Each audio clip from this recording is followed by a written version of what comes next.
My question is this: is it a bomb or is it the flag? I feel like it's the bomb, but I'm not sure. Do I put my 8 there or do I move my 9 all the way across the board?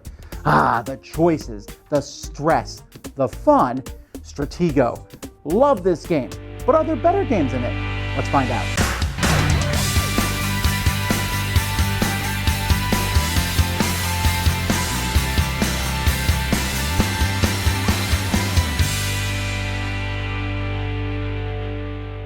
Hey everyone, I'm Tom Vasel. I love to talk about board games, and a board game that really defined my childhood was Stratego.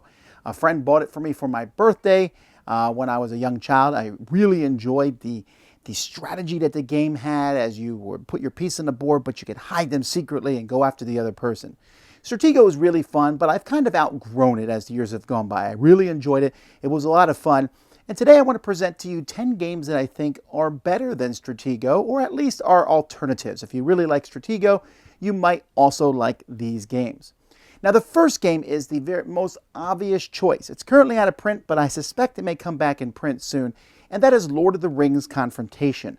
Lord of the Rings Confrontation is a game that looks like Stratego. One person has the light side, the good guys, the other person has the bad guys, the Nazgul and the Cave Troll.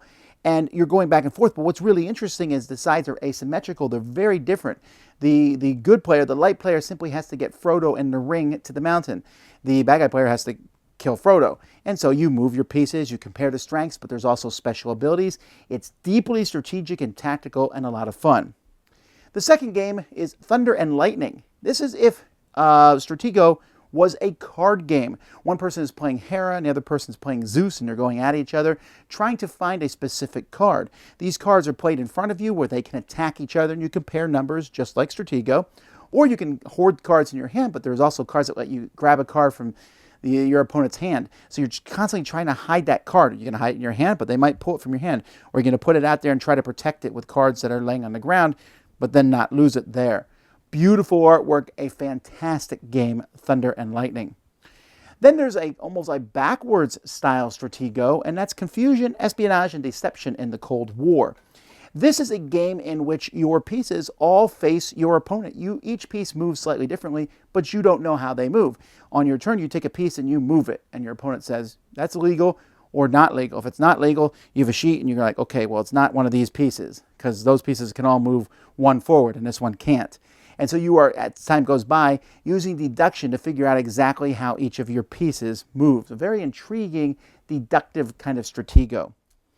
If you just like having armies on the board and fighting each other, one of my favorite games is Summoner Wars. In Summoner Wars, each person has a summoner that you have to kill to win the game. And kind of like the flag, except your summoner can fight back. And you have a small deck of cards, and you are using these cards to put units out on the board and then move them around and summon units next to things and go out and attack your opponent. It's a very fast game. There's many different factions. They're very varied, very strategic and fun. Summoner Wars. Or maybe you like the Duke. The Duke is almost like chess, but there's some luck in the Duke. Each piece shows how that piece moves, but you'll pull them from a bag and put them on the board. Each player has the same pieces in their bag. So as you put a piece on the board, this piece might move diagonally forward and straight forward, like a queen that can only move forward. But once you move it, you then flip it to the other side, and it will show you on the piece how it moves differently. And there's all sorts of variety of pieces, and it's just this fun back and forth strategic game of capturing your opponent's Duke. There's also another variant of it called the Jarl, which is very similar, themed in the Vikings universe. Battle Lore 2nd Edition is a big, grandiose fantasy game, but I picked this one because it has a lot of similar feels to Stratego, especially in how you set up the game. You set up the game kind of by putting a bunch of cards on the board in a specific setup way, but some of those cards might just be bluff, somewhere where the units are. You reveal them, your armies are there, and then you fight each other moving around, rolling dice and attacking each other. But that setup phase has a very strong conjunction feel to Stratego.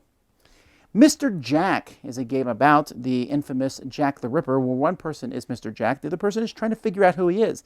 In this game, there are pieces on the board, and you're moving them around different characters. One of them is Mr. Jack, and the Mr. Jack player knows who he is. The other person is trying to eliminate different people, and so both players are moving pieces and doing different things, and Mr. Jack is trying to get his piece out without the other person noticing.